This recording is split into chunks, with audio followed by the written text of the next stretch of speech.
Welcome everyone tonight to our IB Diploma Program presentation. My name is Shelton Mooney. I am the principal at Bethesda Chevy Chase High School. We are glad that you could join us here tonight to learn a little more about the IB program. I do want to share just by way of introduction before Ms. Dean shares a lot more detailed information that I'm a strong believer in the IB program. I see the benefits when I talk to students and I see how well-rounded they are and how global their perspective is in the way they think about and approach problems. It really is an interesting approach to education, and I've seen it in various school settings and across both middle schools and high schools as an effective way of learning.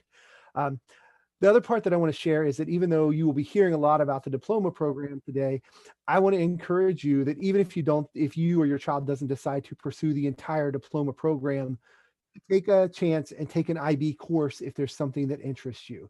The great thing about BCC's program is that we do allow students to pursue certificates in an area of interest in the IB program. So if you're really interested in physics, for example, I see Dr. Coolin is with us, but you might not want to pursue the full IB diploma, take the leap, do IB physics. If you're really interested in IB history or in history, take IB history. It doesn't require the whole thing, but I really think that it's a worthwhile approach just to see a different way of thinking and learning than you might see in a traditional American education.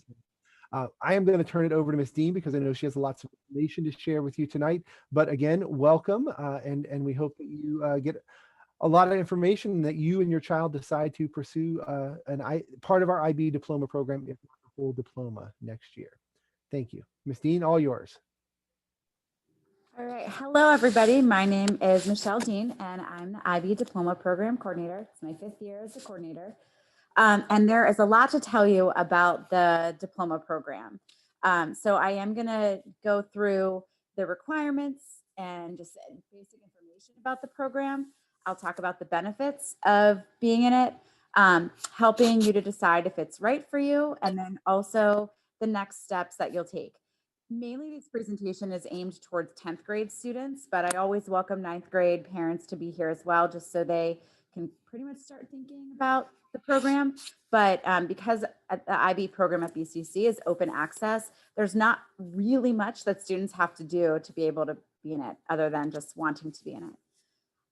Also, because there's so much information, I am not really going to be looking at the chat. I will address questions through a Google Doc that I will add to this presentation, which will also be something that you can access. And also, this is kind of the first step. I've been starting to meet with students in big groups to give presentations about the program. I just did the first one yesterday. So if your student hasn't come to that, I encourage them to come to the one tomorrow or on the 21st. They were all emailed about it multiple times. And then in January, I'm going to start meeting with them in smaller groups to actually go through a schedule. So right now is really just the time where they can start collecting information to see if they're even somewhat interested. And then the next step is to actually schedule a meeting with me to make a schedule, and I can kind of give them more advice about, deciding if it's right for them. So also for tonight, I am so thankful that we have so many teachers who are willing to join us. I love to have teachers here who can also just talk about their experience as an IB teacher and talk a little bit more specifically about their IB class. As the coordinator, I, have to know about every class, but I'm not an expert in every single one. So I like it when teachers can give their perspective. So I am going to have the teachers kind of share just their experience so that they can go and they don't have to sit through the whole presentation. And then after that, I'll get into more of the requirements and the rest of what's on the agenda. I also have one student here. I realize the other two may not be able to get into this meeting because I sent them the wrong link. So I'm going to try to get that to them while the teachers are talking too. So I'll have our student share her perspective after. Is that good, Delia? Right. Yeah, and I just sent the other two the link. Oh, thank you. Great. All right. So we actually have a bunch of teachers here. I don't know if anyone cares about who goes first or not, but I know Dr. Coolin, I saw you first. Would you like to just tell us a little bit about IB physics and what you like about the course and what students would expect in the course? Okay, good evening, everybody. It's a pleasure to be here, and it's a pleasure to advertise physics. Doesn't happen too often. So IB Physics is a 2-year commitment for on the side of the students who are interested in science and in physics in particular. Especially 2 years, I know, is a bit difficult. However, if you are very interested in physics, you might even have 2 years of physics in a regular track. Meaning honors physics and then AP physics. IB Physics is a very nice course in the sense that it offers really a very nice survey of the topics that are studied by physics, and unlike the AP Physics course, which would be the higher level course at BCC, which only covers really mechanics and electricity and magnetism, the IB Physics course is covering a range of other topics that one normally wouldn't get as a high schooler. So in addition to doing mechanics and electricity and magnetism, which are sort of like the basic courses in physics, we also discuss things like waves, where you can learn about light and sound. We also have a short excursion into modern physics, which is atomic physics and nuclear physics, and even a bit of particle physics. There's a small flavor of quantum physics, and then in addition we have the choice of doing an option, which is generally often decided by the student, but allows yet another new survey of another field of physics, something like special relativity or astrophysics or so. So all of that is a very, very nice general first impression and first encounter with physics. The course is rigorous, so I mean it's a fairly fast-paced course because there is precisely so much material, but it's also extremely rewarding. And I think the students who have taken it and have taken it seriously, they really find it among their most interesting courses that they sign up for. I personally like to teach the course. I have been doing this now for a while at BCC. I want to say about 7 years or so. And I think for me, it's a nice combination of teaching material that otherwise I wouldn't be teaching and that I really like. I have a background in quantum optics. So for me, teaching things about light and teaching things about atomic physics is very, exciting. And then the other reason I like the course is because a nice mix of students. So very many students take physics because a lot of the students come from various countries, and in all of the other countries, physics is really a requirement for graduation. And if you want to go and study elsewhere in the world with an IB diploma, physics is often a necessity. So it makes for a very nice class composition, and it's also sort of, and there is sort of a mixed level. So students help each other out, and it's like a good environment. We are also together for 2 years, and it really is a nice community that built up over that time. So if you think you're interested in physics, then please consider. Okay, thank you very much. Thank you, Dr. Coolin. The one class that I will talk about a little bit later in the presentation is Theory of Knowledge. And it's definitely one of the most unique classes. It's only offered to the students who are in the diploma program. And I always get students and parents who ask me about the class, and it's really hard to explain unless you're in it and you're teaching it. So Dr. Studnick, would you mind sharing about Theory of Knowledge? Sure, no, not at all. I mean, one other thing I should share is that I, in high school, way back when, I won't reveal when, also completed an IB diploma. So I have a little bit of the perspective of what a student gets out of it too. So theory of knowledge, the core question is, how do we know what we know? And all IB diploma students take this class as a way to try and connect what they're learning in all of their classes. So it really goes into different questions, trying to compare the different disciplines, asking questions about things like justification and evidence and objectivity. So why is something that counts as evidence in physics different than something counts as evidence in history? And how is knowledge constructed in different fields? And then just some real basic questions about what do we know about the world? What do we know through our own senses, through language? How has technology mediated what we know? So it's really a 2-year class, a year and the semester of the senior year. And it requires students really to think deeply about their own knowledge and how what they're learning in all their courses fits together. And I also had the opportunity of doing extended essay, which I'm sure Michelle will talk about more too. And I think I would say that TOK and extended essay are the two things that make doing the whole thing, the diploma program, really unique. And I think there's lots of great ways to get a rigorous curriculum and to get really well prepared for college without doing the IB diploma program. But I think that both TOK and extended essay are really great for preparing students for college. So. Thank you. And I have a couple more teachers who are here and also willing to speak about their course. Mr. White, will you talk about IB Music? Sure, thank you. Thanks for having me. So IB Music, I've been teaching IB Music. This is my 25th year teaching it, and I've seen a lot of changes over the years. Every 5 to 10 years, they put in changes to the curriculum, and this is the start of the new curriculum this year, so it's kind of exciting. And the one good thing about IB Music is that there is no written exam anymore. They've taken that away, and it's completely portfolio submissions. So in the new IB Music selection, their students are going to learn about all different types of music.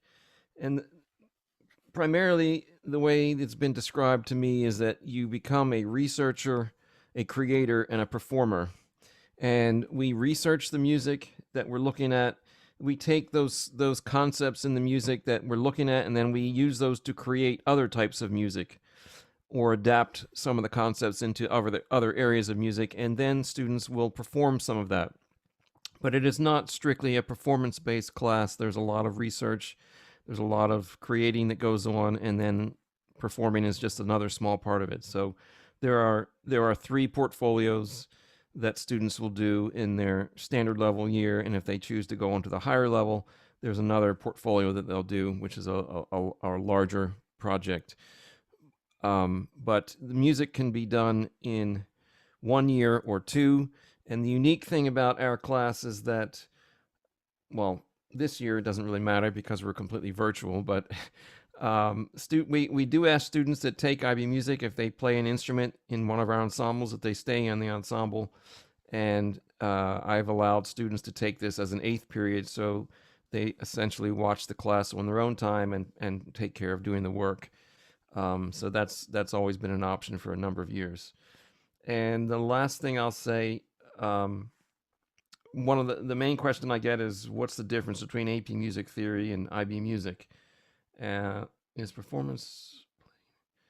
Well, I'm just looking at the comments.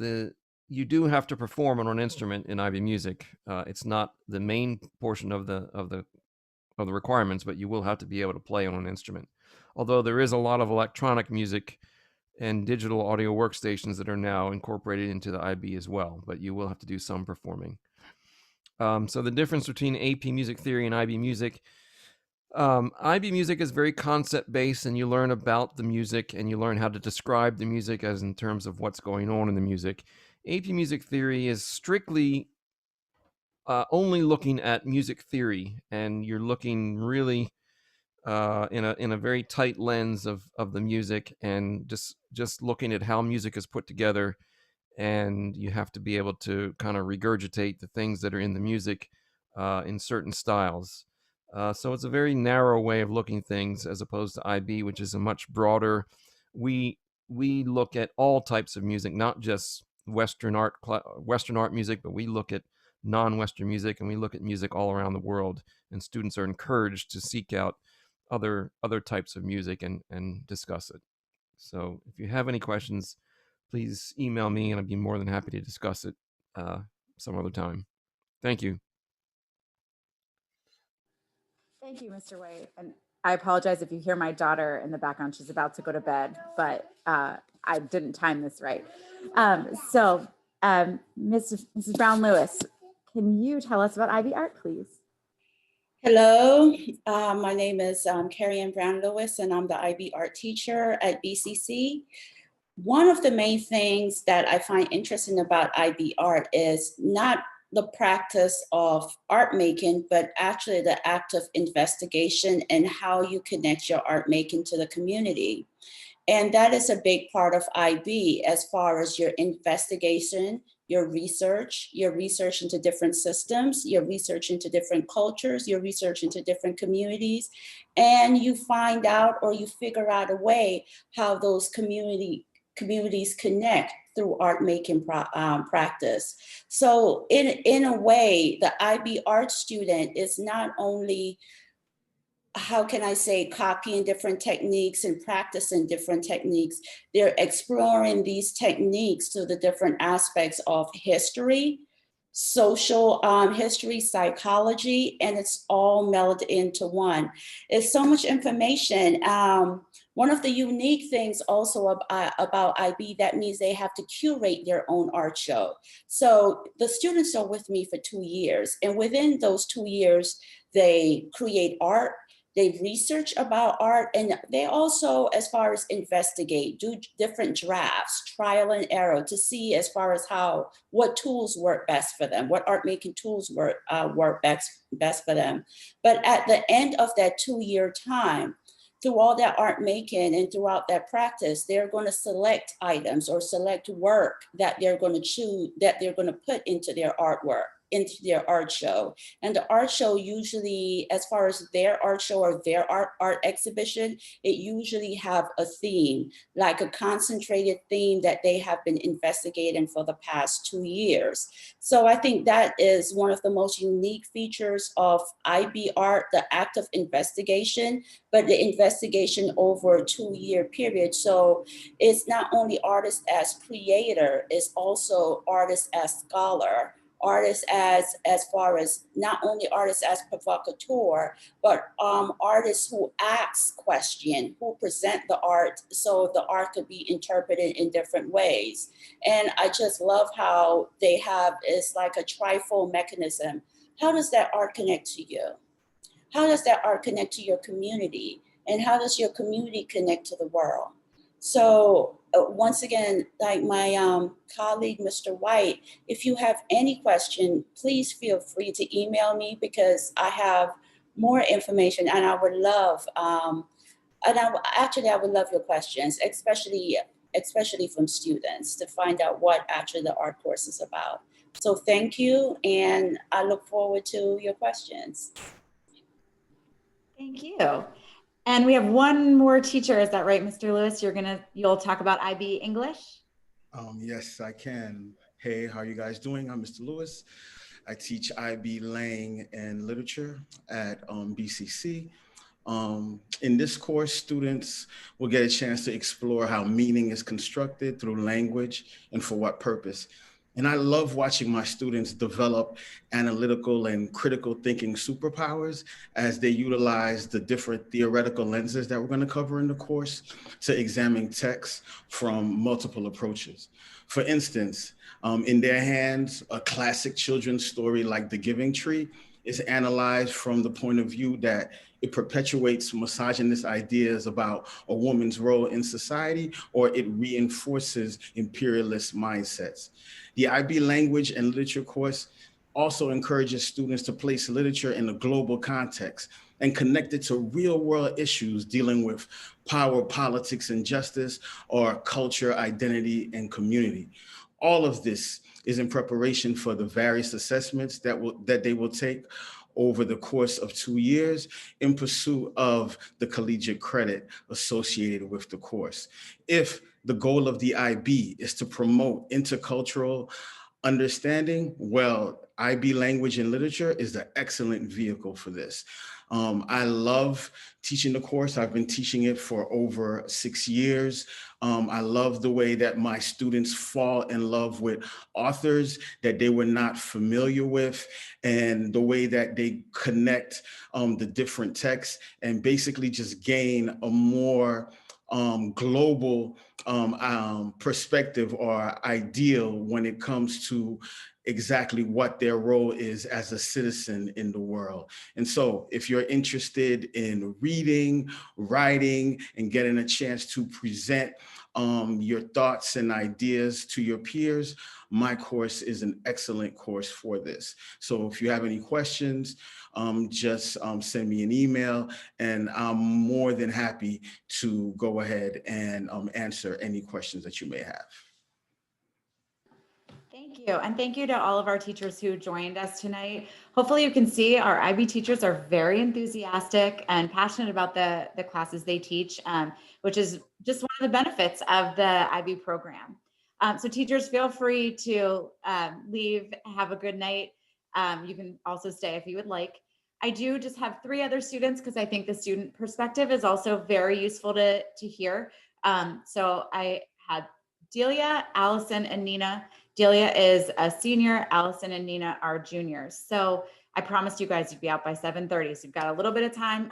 Delia, if you want to start as the senior, why don't you tell everyone just why you chose IB, and then maybe you could focus more on like what you liked about it or what you've learned since you've been in the program for a year now. Yeah, okay. So hi, I'm Delia Vanderzon. I'm obviously a senior, as Ms. Dean said. So I chose the IB program.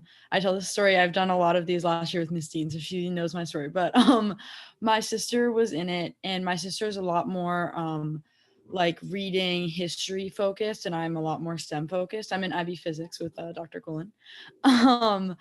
But I thought like, oh, IB is just for like reading and writing kids. Like it's not meant for me. Like I'm not going to do it. But then I met with Miss Dean, and I was like, I don't think I want to do it, but like I just want to work out a schedule, and we worked out the great schedule. And I'm super glad I did it. I think my favorite part about it is like, first of all, the community. Like I have so many people that are in the same classes, and like they're not necessarily my best friends, but like it's nice to just have that smaller community within such a like large public school. Let's see what else. I mean, overall, I like having the 2-year classes too, because it kind of like farther elaborates on what like it's a lot more in depth. So I don't know, what else should I say, Ms. Dean? What are some of why don't you talk a little bit, since I don't think you're going to stay, if you want to talk about like your experience with writing the extended essay, or I can save the workload.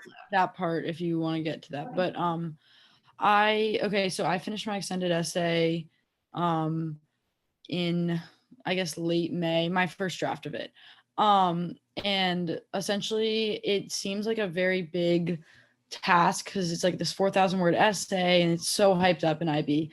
But it wasn't actually that bad. I mean, we're given a few weeks, maybe a couple months to do research and pick a topic and do all this stuff. And then from there, you're given another 2 months to write the whole thing. And then you have the whole summer and the whole first semester of senior year to like revise it and look over it, if you please. And so, yeah, the extended essay, I thought that was gonna be like the worst part of IB, but it really was not. It was kind of not a side project, but like it was just a way to like showcase what I learned in IB in like one big project, I guess. And then TOK itself, I just had one of our 2 big grades for TOK, which is we have to like talk about a real life situation in correlation with the ways of knowing and areas of knowing. And the ways of knowing are things like math, natural sciences, human sciences, or wait, other way around. Areas of knowing are like math, natural sciences, and human sciences. And ways of knowing are like emotion, reason, faith, etc. And so I was able to analyze, I talked about like polling and whether statistics fit into which area of knowledge. And it's just really interesting because you get to analyze, it makes you like question like real life things, just like how the question, I forget, I think it was Mr. Scribnick said, like, how do we know what we know? And like, it's really true that that's what we look at the most.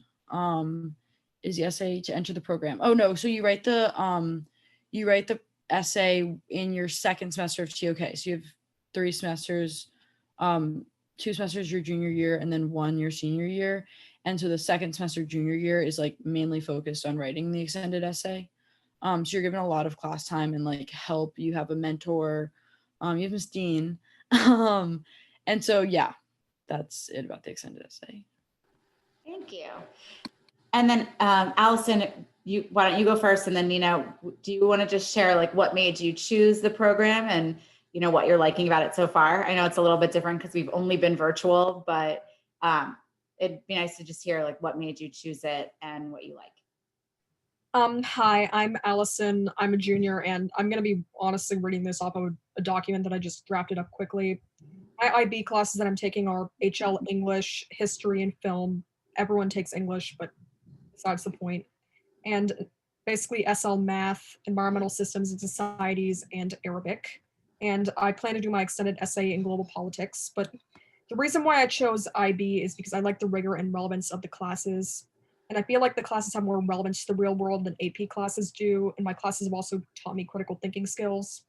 For example, in my English class, I think it was 1 or 2 months ago, I remember analyzing Pinkalicious through a feminist lens, something that I felt was more relevant to me. And in AP, I don't think they have assignments like that.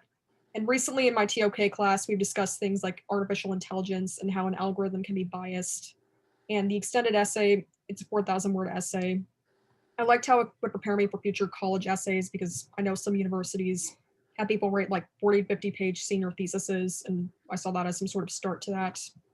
And my favorite 2 classes are IB History and IB Film.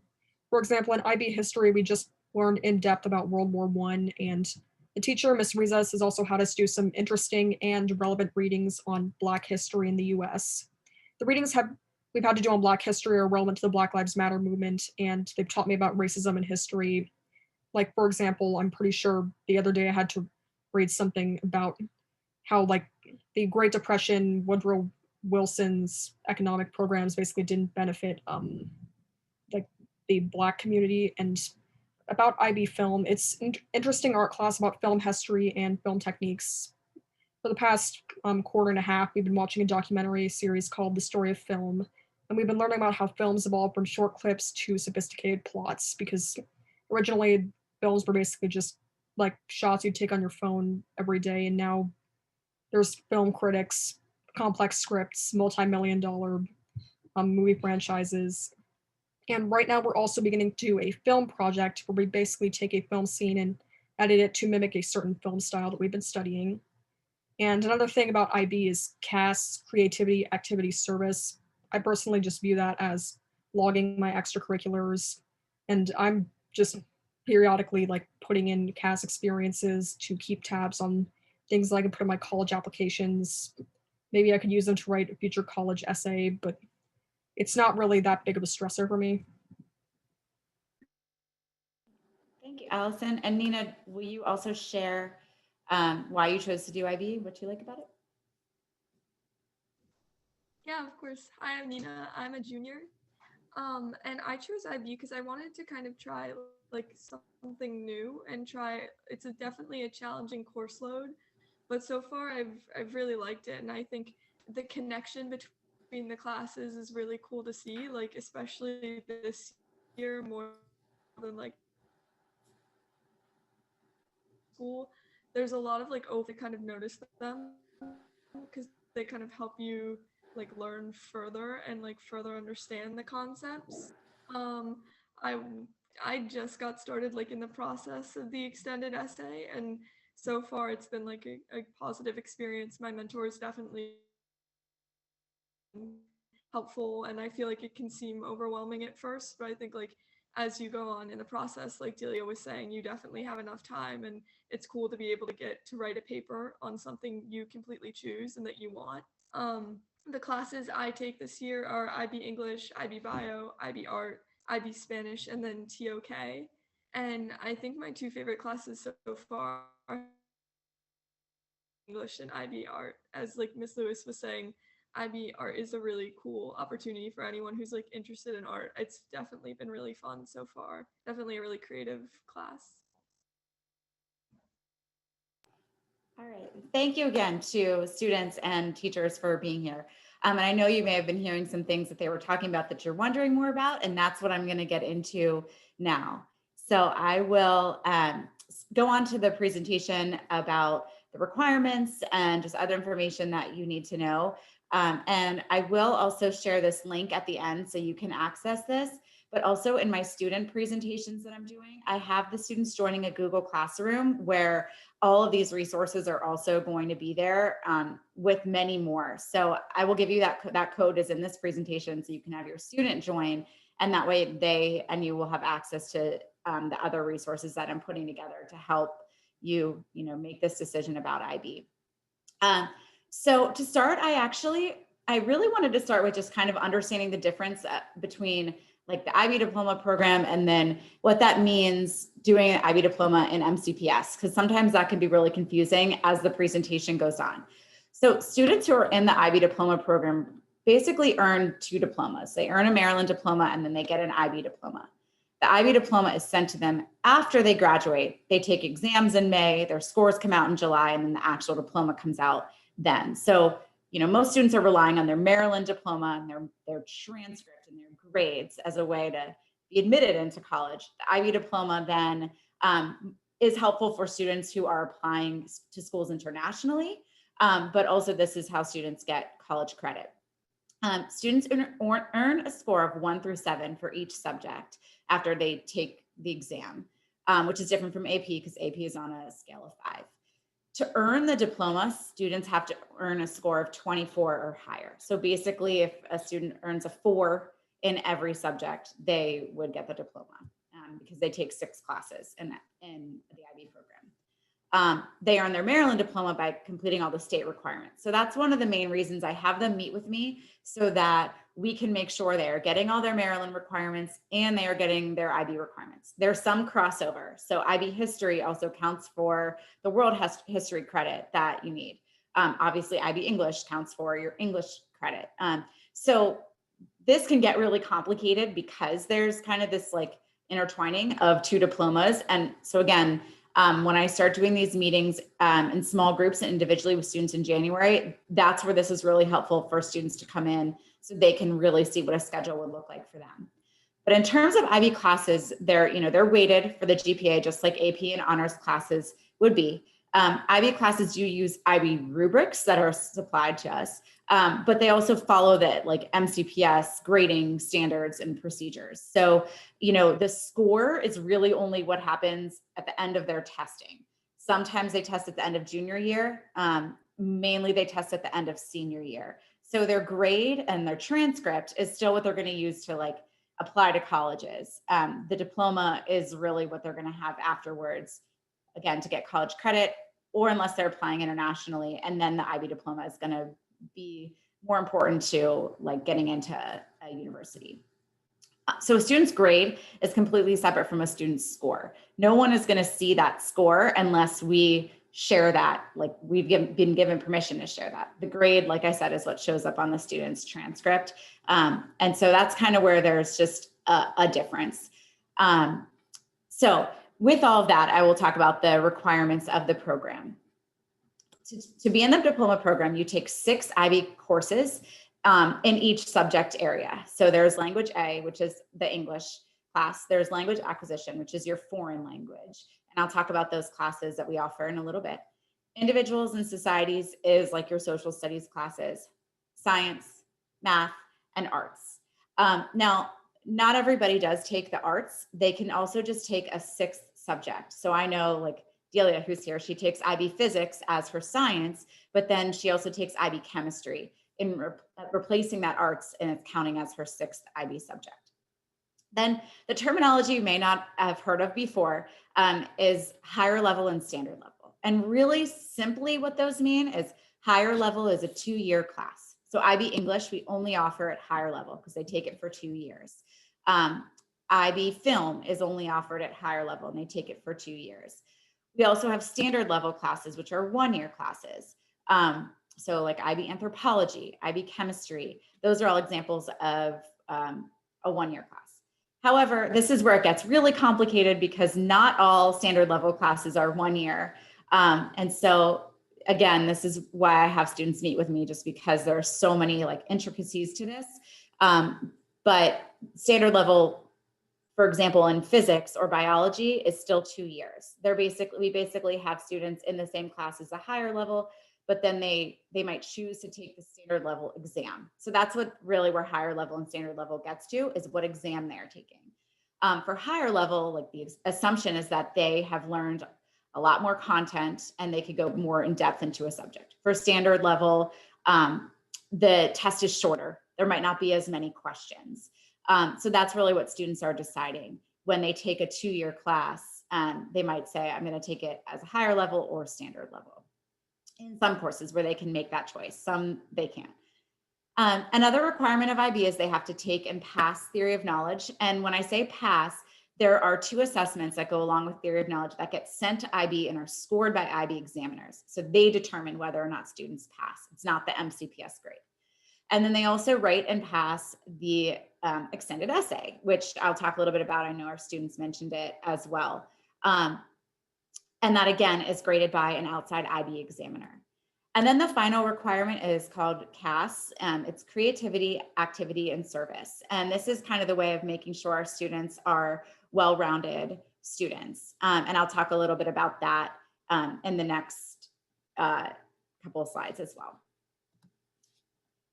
So this is probably more detail than you need, but I just like you to kind of see the courses that we offer and how this works. But again, I know I keep saying this, but it's really important for students to come meet with me if they want to hear more of these details, because there's just so many options for an IB schedule. So the group 1 is what we call Language A. It's the IB English class, and we only offer it as a higher level class, mainly because you need 2 years of English for your diploma. So we leave it at that.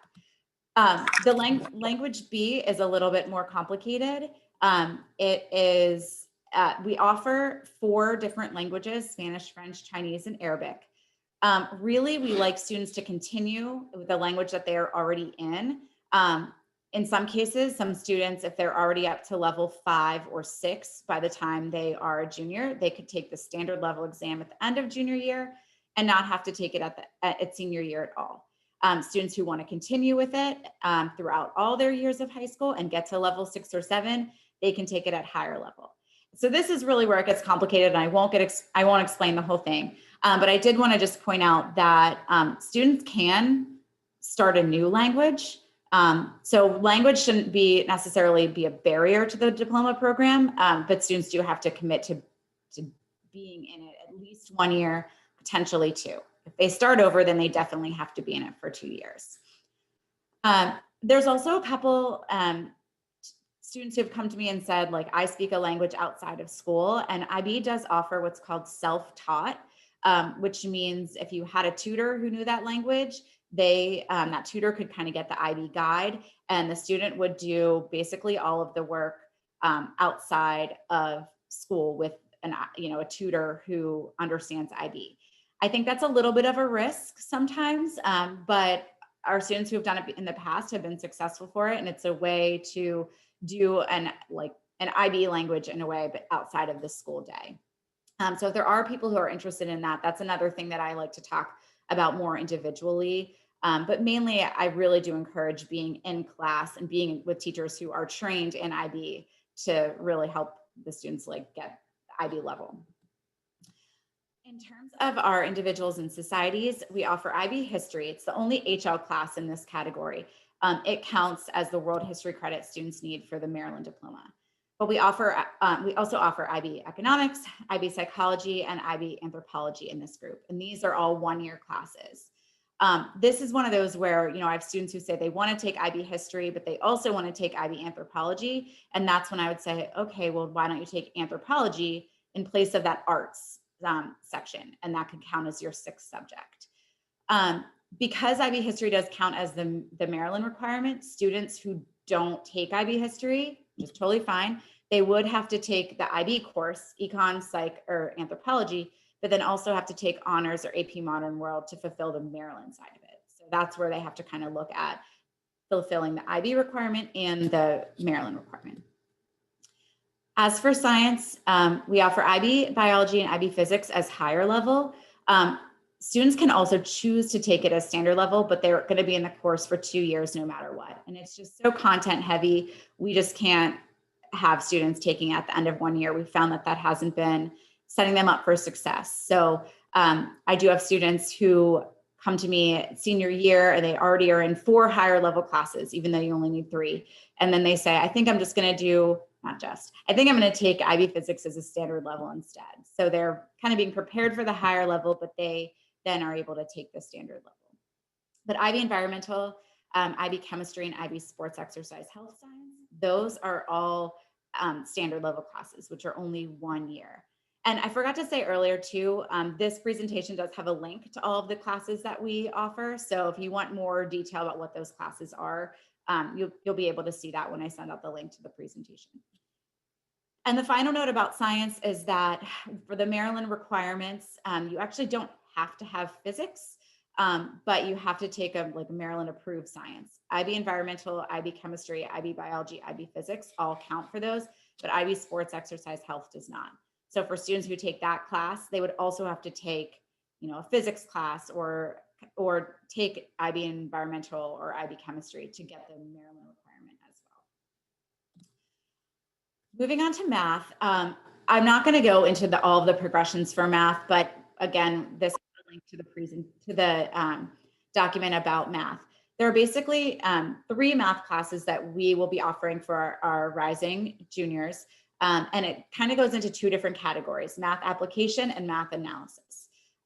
Application is meant for the more practical side of math. Analysis is where it really gets into the more abstract. That's where you're going to see more calculus.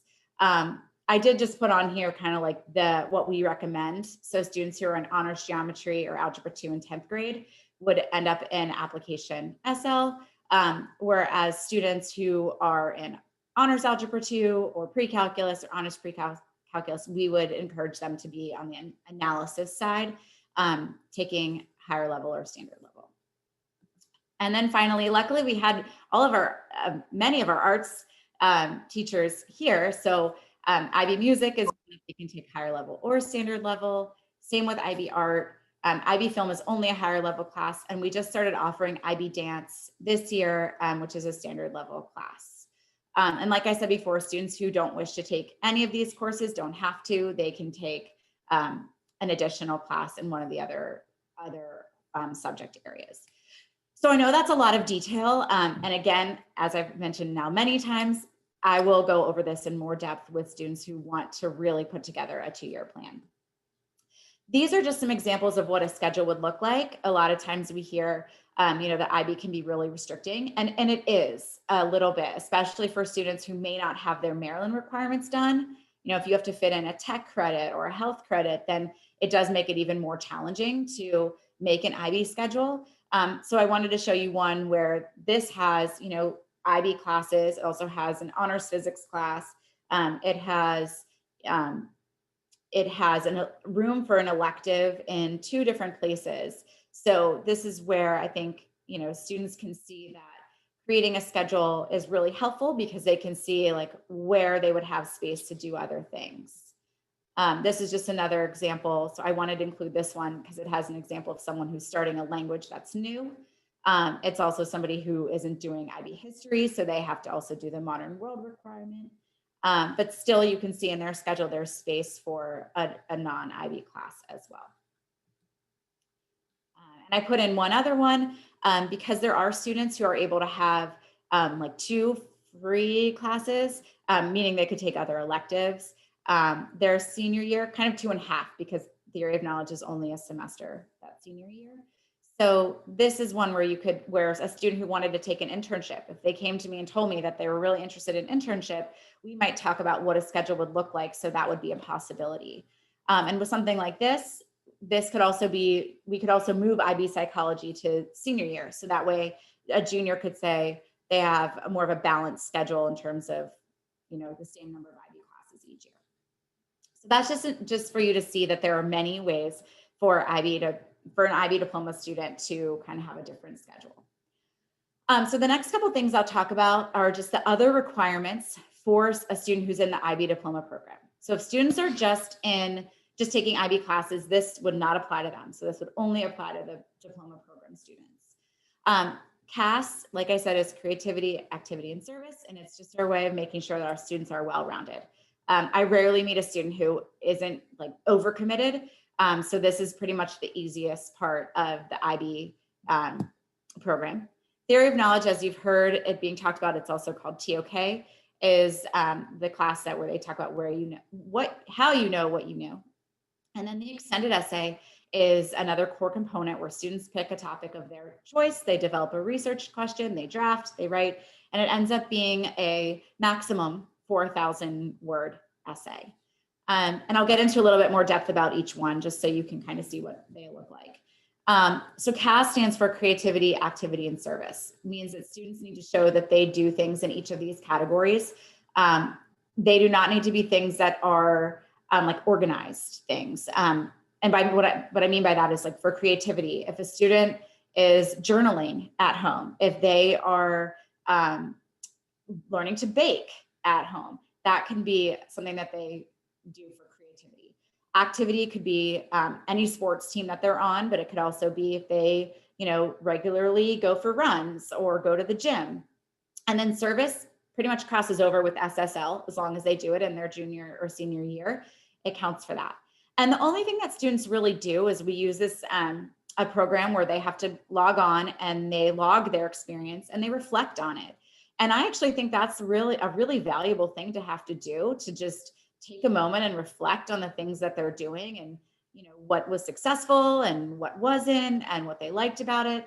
And it does kind of end up being an online resume that students can use for maybe college interviews, internship interviews. I know that when we are looking at awards, I sometimes go to this and say like, okay, let me see what these students are doing. And I get to learn a lot more about the things they're involved in.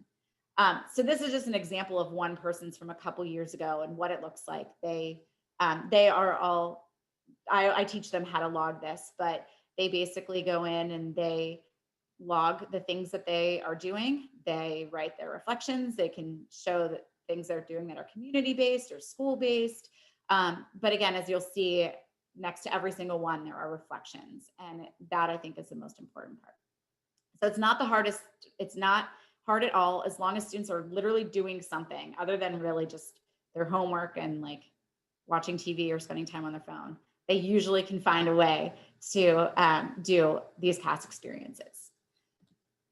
So theory of knowledge, as we've already talked about, it is a class that asks students to think about how they know what they know. It's a discussion-based class, and it ties together all the disciplines they're studying, not necessarily through content, but helping them think about how do we think differently in math and how do we think differently in like our social sciences. And the way the course works is that it's a year long as juniors, and then it's a semester as a senior. And that's kind of where they do their final assessment to really show what they've learned about thinking and knowledge. What I hear from lots of students about TOK is like during it, I don't think they always realize like that they are learning. And then when they reflect on that learning, they realize how much they don't always think about their thinking. And this has really forced them to. And I've had students who come back from college to say that one of the things they like about TOK is how it really helps them to apply their knowledge, that now they aren't just students who've like learned facts, they've learned the application of different subject areas, and they've learned how different subject areas connect as well. And just to show you, so what IB calls it the prescribed title. It's an essay. It's a 1,600 word essay. This is what they write at the end of their TOK experience. These are from a couple years ago. And so I just wanted you to kind of see the prompts that students can choose from to write. Every year they are different, but you can see this is like very open-ended, requires a lot of critical thinking. And it's again, just really unique, not something that I think all high school students get a chance to do. Delia, since you're here, do you want to add anything else about TOK? I can. I guess my experience with TOK was I also thought it would be a little bit more like demanding when I was going into it. because it just seemed a little intimidating because like you've never taken a class like TOK before in high school. Like it's just not something we typically do. You kind of just learn the subject and memorize the facts and that's it. Whereas TOK, you kind of learn about like how you're able to learn, if that makes sense. But TOK was really like presentation based, discussion based. So we never like had to, I mean, a few times we had to like go home and like do a writing assignment for TOK, but I was never stressed about TOK. It was kind of like an open-ended discussion. And then like every once in a while, Dr. Halp would have us present. And I really enjoyed the class. I think it definitely is super like influential because it touches on all of your subjects. And so I just think it makes you a lot more open-minded too. Just to like listening to other people's perspectives and like learning how like everyone else like has different ideas because they have like different backgrounds or whatever. And so I think TOK definitely like, yeah, I would say it made me way more open-minded. Thank you. All right. And then going on to the extended essay. So I mentioned this a little bit, but it's the required essay that students must write to get their IB diploma.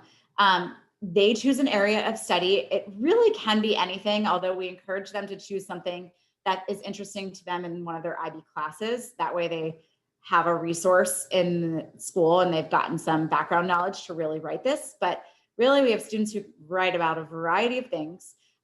It is an essay that they work on in class, but it's also one that's meant to be worked on kind of independently. So this is an essay that we obviously help walk them through and we support them through it, but it's also supposed to be kind of this independent work that really is put together throughout their time in the program. I am pretty positive that for the extended essay, it is definitely one of it's the most serious research paper that they will write in high school, and it prepares them for that, the research skills, the writing skills, the drafting skills. I've actually just been meeting with students about their extended essay, and one of the things they've all said that was a challenge for them, but that they're most proud of was that like actually taking the time to really like research and to really hone in on a great question that they could write an answer to and spend time writing about. And that they're kind of used to like writing something and turning it in and being done with it.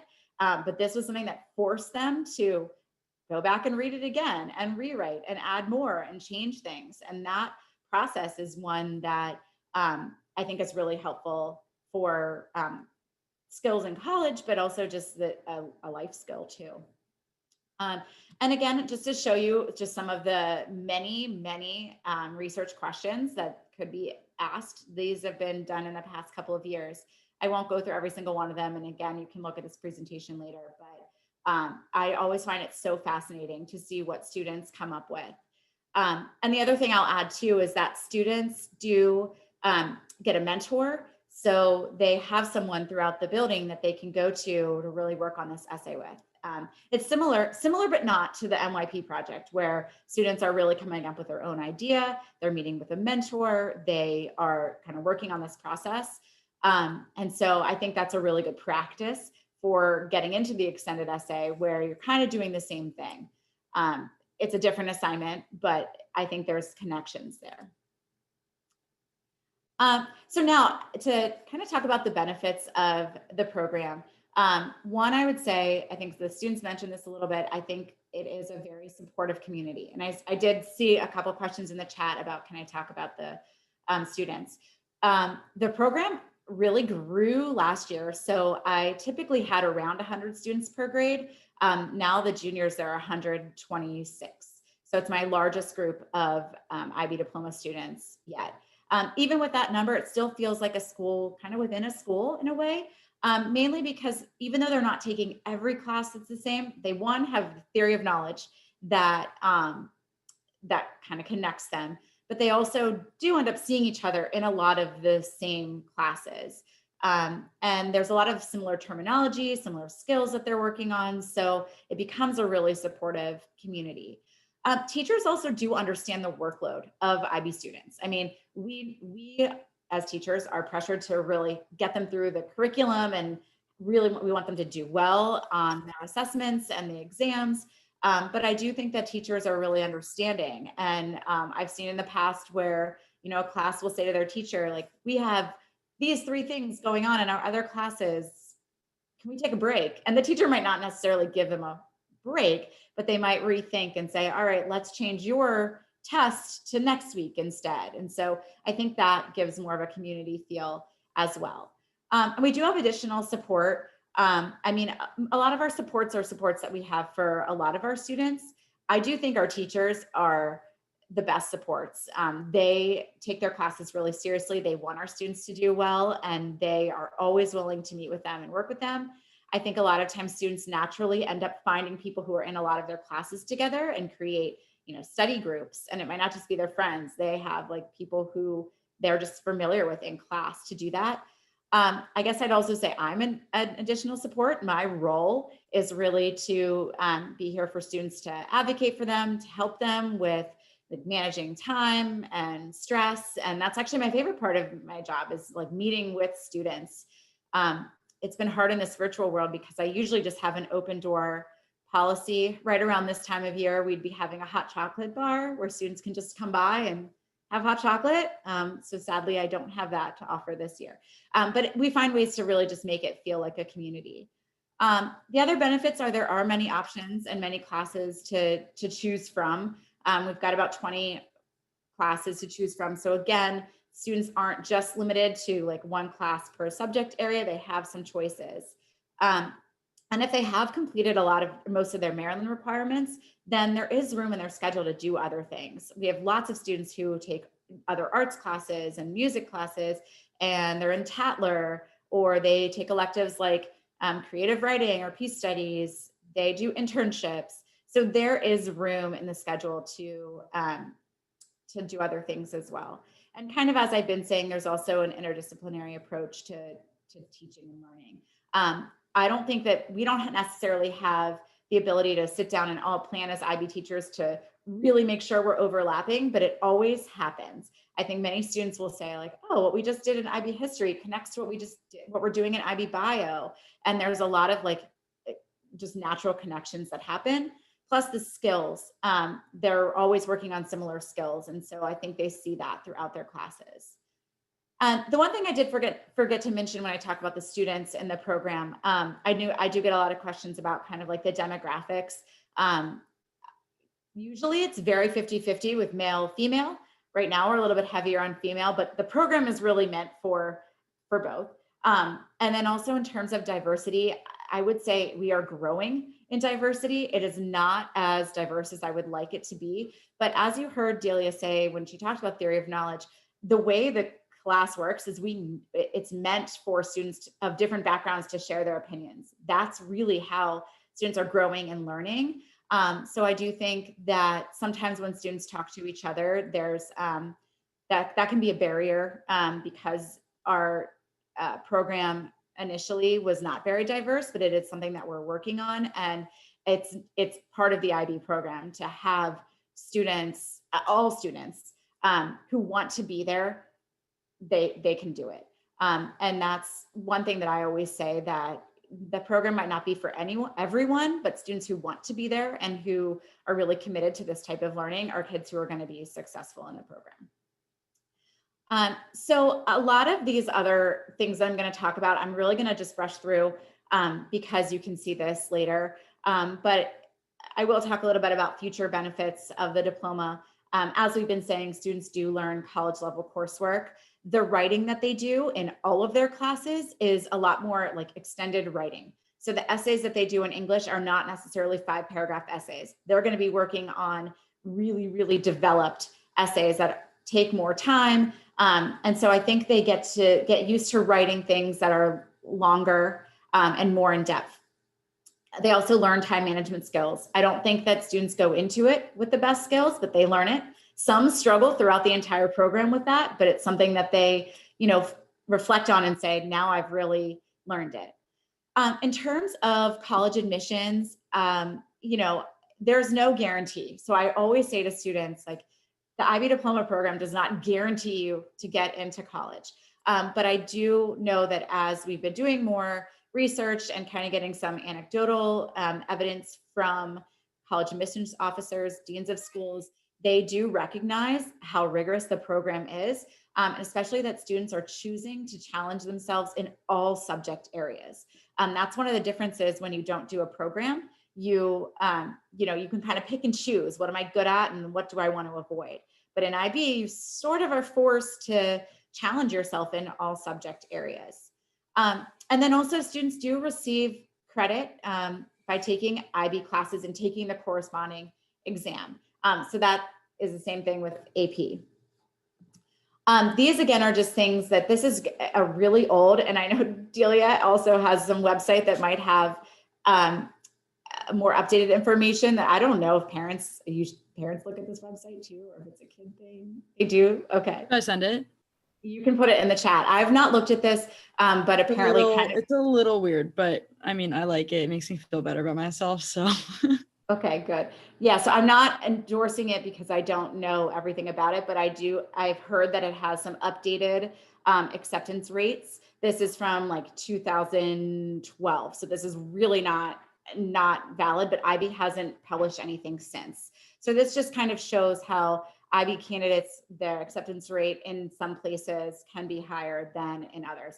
Again, it's not a guarantee. I'm sure there are so many other factors, but this is kind of just showing how the IB program could help with college acceptance.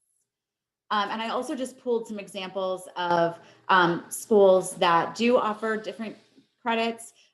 So I think what's really cool is like Towson University basically awards students 30 credits. So they automatically join as a sophomore. Not all schools do that. It's definitely different. So I tried to put a variety of what schools would accept. And then I did put a quote from Stanford University admissions officer, just so you could see what they have to say. And again, I'm kind of rushing through this only because I know you could go back and review this as well. Now I know I saw some other questions in the chat about the difference between AP and IB. And so I think the main difference is that AP is a lot more like broad, whereas IB gets a lot more in depth. AP is not a program. They can pick and choose, which works for some students, especially if they have other interests and don't feel like an IB schedule would work for them. And then AP, the score solely depends on the exam, whereas in IB, there are multiple assessments that could get them a final score. So they actually do an internal assessment throughout their school year that they work on with the teacher, and then they have a final exam at the end. So that's another difference as well, that there are some students who really excel in just taking a test. And then there are others who might like the idea of having multiple ways to show what they know. Then these are just some things that I put in here that a lot of it I've already mentioned and you've already heard, so I won't go through every single one. And again, it's something that you could review when I send out these slides. The only one I don't think I mentioned very much is about being able to do other things. So this one about I'm a 3-season athlete, or I want to do an internship, I shouldn't do IB. I think that actually that's kind of a false assumption, in that the diploma program will actually help you manage your time. But it is a time commitment, and that's kind of where I come in, and I can help give students a reality check. If they come to me and say, these are all the millions of things I do after school, and these are all the ththings I want to do in school, then I might say, okay, well, pick 3 and prioritize what you really want. And some students end up saying, yes, I really am interested in the diploma, so I'm going to drop some of these other things I was interested in. And others may choose to just take a mix of like AP and IB classes, or just take some IB classes, which is fine as well. So in terms of next steps, I'm doing student presentations. I've been sending emails out about that to all the 10th grade students. I haven't been really asking 9th graders because they will get the same presentation next year. So the next one is tomorrow during Barron time, so starting at 1:40. And then the final one will be on the 21st. I'm also recording these, but this would be really important if your student hasn't come already, to join the Google Classroom. This code is here. And again, when I send these slides out, you'll see that code. But already I've kind of dumped a lot of resources into this Google Classroom. I also have students who are sending me videos about their IB experience, which I'm going to put together so you can kind of see some more student perspective. I have teachers who are kind of writing up more course descriptions. So all of those things I'm going to add to this Google Classroom. So that's really the database to get more information. And then I will also put in that classroom the next steps for students, how they can meet with me to make a 2-year plan. That will start in January. And I will offer many times for students to come meet with me. And from here, I think I encourage students to really gather information, to talk to IB teachers, talk to students. I think it is really important to always keep their learning goals in mind. So that's where I come in, and I can really help students with what they're looking for, what type of learning they like, and that sometimes helps as well. This last detail is just like a really, really like minute detail, but in order for, there's no like official sign up for IB. The only way we know who's going to be a full diploma student is if they sign up for Theory of Knowledge on their registration card. And typically by then they will have met with me and made a 2-year plan. So they're literally just looking at their plan and signing up for those classes that are on the card. But I always just like to mention that to students, that if they don't sign up for Theory of Knowledge, then we don't actually know that they are intending to be a diploma student. So those are that's all the information. I know that was a lot to share. I'm going to stop sharing my screen, and then I will post the link to this presentation in the chat. And I will talk to Mr. Nelson or Dr. Mooney to see where this can also be posted, so that you could access it if you don't, if you lose this and you aren't able to get it from the chat. And then I do see that there are lots of questions. It's really hard to keep up with those. So what I did with the students as well is I started putting together like a frequently asked questions document. So I will take all of these questions, copy and paste them, and write the answers, and then share that. I'll link it to this presentation. It'll also be in the Google Classroom. So I thank you very much for being here. I know that was a lot of information. The final thing that I do like to say is that I am happy to meet with parents and students, but I also, as part of my role, I am working with our students who are in the program. And so I don't have all day, every day to meet with parents or students. It may take a week or two to really find a good time, but I do really like to meet with parents and students as well. So thank you again. And I'm going to get this link in the chat before I go. You have access to it. Okay. Thank you.